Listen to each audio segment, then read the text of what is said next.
Hi everyone, আসসালামু আলাইকুম। আজকে আমরা এসেছি কলকাতার খুব সুন্দর একটি পার্কে।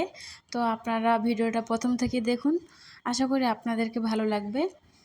তো আমরা আজকে গিয়েছিলাম কলকাতার ইকো পার্কে। আমাদের রুম থেকে প্রায় 30 কিলোমিটার আমাদেরকে যেতে হয়েছে। মানে আমরা তো থাকি শিয়ালদাতে, তো শিয়ালদা থেকে ইকো পার্কে আমাদের 30 কিলোমিটার দূরে যেতে হয়। তো কিছু করার নেই, আমি যেতে চাইনি, কিন্তু তার পাপা তার মেয়ের খুশির জন্য গিয়েছে। কারণ আমার মেয়ে বলেছিল যে সে ইকো পার্কে যাবে, কারণ সে যতবার ইকো পার্কে গিয়েছে সেখান থেকে তারা আসতেই চায় না। মানে আমার ছোটো বাবু যায়নি, বাট আমার বড় বাবু আর আমার মেয়ে গিয়েছে, তার পাপা নিয়ে যেত। যখন আমি ছোটো বাবুকে নিয়ে ব্যস্ত থাকতাম ঘরে, যখন বাবু ছোট ছিল তখন আর কি। তো ছোটো বাবু এই যে হাঁটতে শিখে এখন আমি গেলাম ইকো পার্কে। আমি গিয়েছি অনেক আগে গিয়েছি, তখন আমার মেয়ে ছোট ছিল।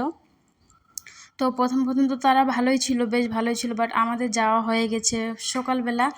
কারণ সকালবেলা এত গরম ছিল, কিন্তু আমার হাজব্যান্ড বলছিল যে সকালবেলা একটু গাড়ি ঘোড়া একটু ট্রাফিক জ্যাম কম কলকাতায়, তো সকালবেলা বেস্ট হবে। তো আমরা শিয়ালদা থেকে মেট্রো করে গিয়েছিলাম। আর মেট্রোতে উঠে ওখানে আমার ছোটোবাবু এমন কান্না করতে ধরেছিল, তাকে সামলানো একদম কঠিন হয়ে গিয়েছিল আমার জন্য। সে তার তো কোনো এক্সপিরিয়েন্স নেই মেট্রোতে ওঠা, হঠাৎ করে উঠেছিল, তাই আর কি সেইভাবে কান্না করছিল। বাট পার্কে এসে তারা খুব এনজয় করেছে। দেখেন আমার বাবু এই যে টয় ট্রেনটা দেখতে পাচ্ছেন, এই ট্রেনটা উঠে পুরো পার্ক আপনাদেরকে দেখাবে। ইকো পার্ক কিন্তু অনেক বড় একটা কলকাতার মধ্যে একটা পার্ক, যেখানে আপনারা অনেক অনেক সুন্দর সুন্দর জিনিস আছে, যেমন তাজমহল আছে, তারপরে পিরামিড আছে, আরও অনেক কিছু আছে। তো সেগুলো আমি দেখিনি, বাট আমি জানি। তো সেগুলো দেখতে গেলে অনেক সময় লাগবে, আর বাবু নিয়ে কিন্তু এইসব দেখা অসম্ভব। কারণ যারা ফ্রি আছে, মানে আই মিন যাদের বাচ্চা বড় হয়ে গেছে, ছোট বাচ্চা নেই, তারা এগুলোতে ঘুরতে পারবে, তাই না? তাই আমি ওগুলোতে উঠিনি। আমরা এমনি হেঁটে হেঁটেই ঘুরছিলাম, আর বেশ ভালোও লাগছিলো হেঁটে হেঁটে ঘুরতে।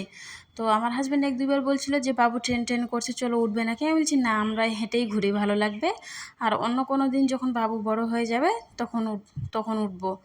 আর এই যে দেখতে পাচ্ছেন আপনারা, এখানে কিন্তু স্টিমারও আছে, চাইলে আপনারা এখানে টিকিট কেটে উঠতে পারবেন। তো আমরা উঠিনি, জাস্ট দূর থেকেই দেখেছি।